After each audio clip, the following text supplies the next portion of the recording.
Good morning. Welcome to another breakfast at Tiffany's. I'm so excited to be here. It's Friday, November 12th, I think. And I'm not even sure. I think this is number 4, episode 4 or 5. I'm lost track.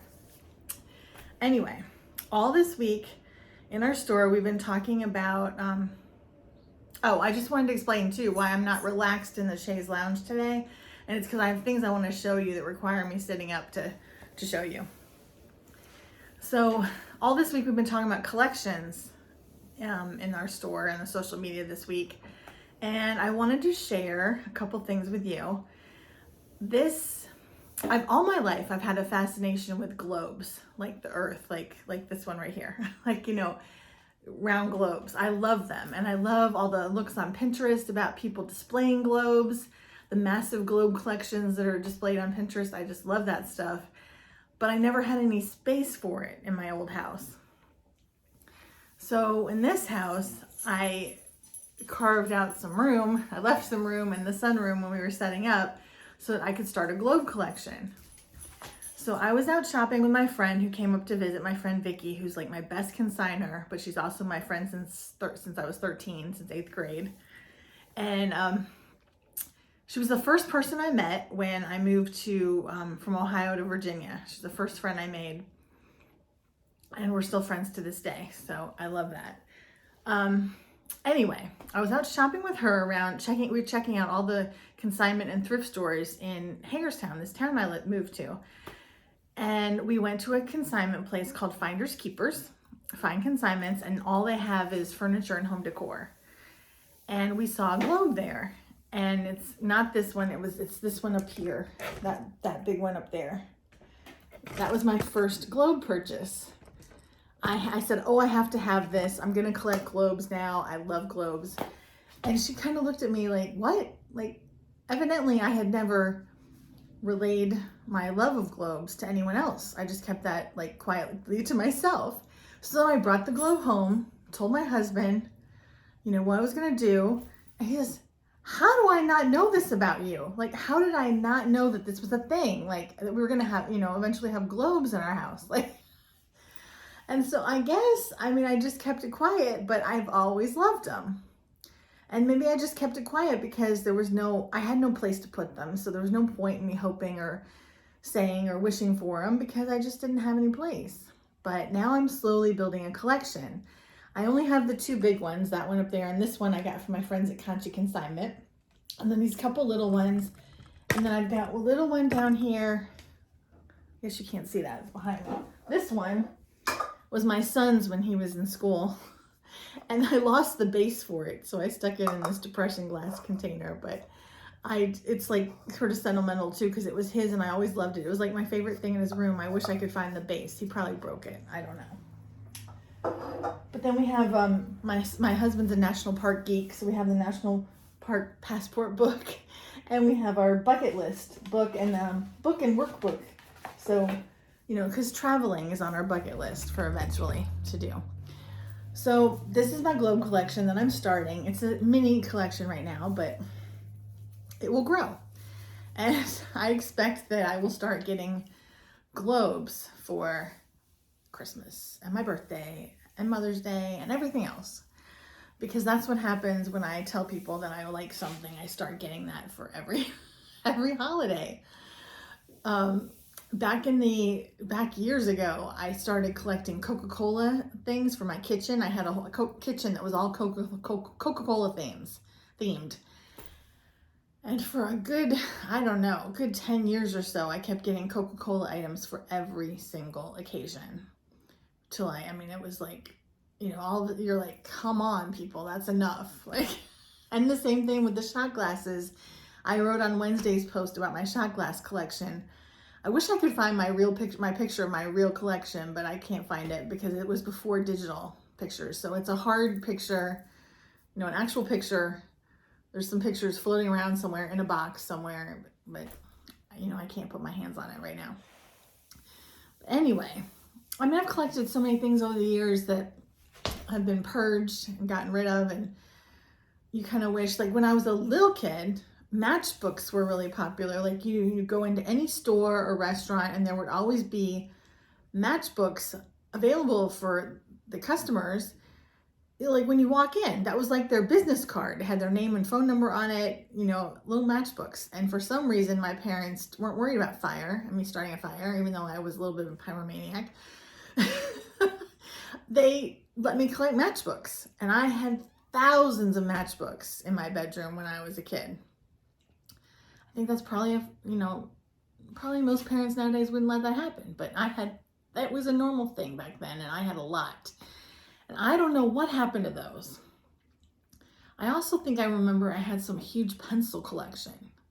Like, I don't know. I vaguely remember something about a pencil collection. But I've collected a lot of things over the years. And those collections are gone now. And really, I think the only thing that I have collected now are, and the Beanie Baby craze. Remember the Beanie Baby craze in the 90s? I went crazy with that. I bought every single Beanie Baby for like the first year or so. Like I was obsessed. I had to have every single one. And then over the years, I have purged every Beanie Baby except the ones that are holiday related. And if you know me at all, you know that I decorate for every holiday. Every holiday. So I've kept every Beanie Baby that has to do with a holiday, and I put those out when I decorate for that holiday. But I've gotten rid of all the other ones. Because I know a lot of people bought them up and said they were going to be worth something someday, but they're really not. I mean, they're not. Anyway, I'm a big collector. Right now, all I seem to have, though, is globes and alpacas. I'm an alpaca freak. I love alpacas. So people have been giving me alpacas. I've never actually bought an alpaca anything for myself. I just keep getting given stuff with alpacas on it. Although sometimes it's llamas, because the people that make these products interchange the name llama and alpaca interchangeably with a picture of a llama. They'll call it an alpaca, and a picture of alpaca, they'll call it a llama. Drives me insane because they are two different animals. But that's a whole nother story. That's a whole nother post for another day. So I wanted to tell you real quick, I'm running out of time here because I have to go ship and I have to record an episode of Consignment Chats at 10 o'clock.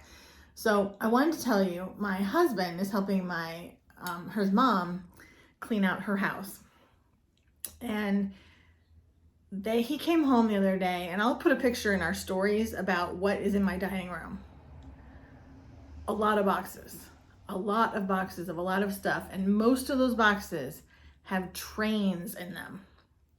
Different kinds of trains. We got the N-gauge trains and the H trains, and I don't even remember what they are. O trains. I don't even remember what all the gauges are, but boxes and boxes of trains. I have no idea what we're going to do with the trains and the houses, the little houses that were built. And that's another thing. My parents moved several times when I was growing up. So when we lived in Twinsburg, Ohio, I had a train. My dad built me a train table, and he and I together set up the train, built all the houses, glued them together. I mean, I loved it. That was my thing. Like, even though I was a girl, I was really into trains, and I loved that.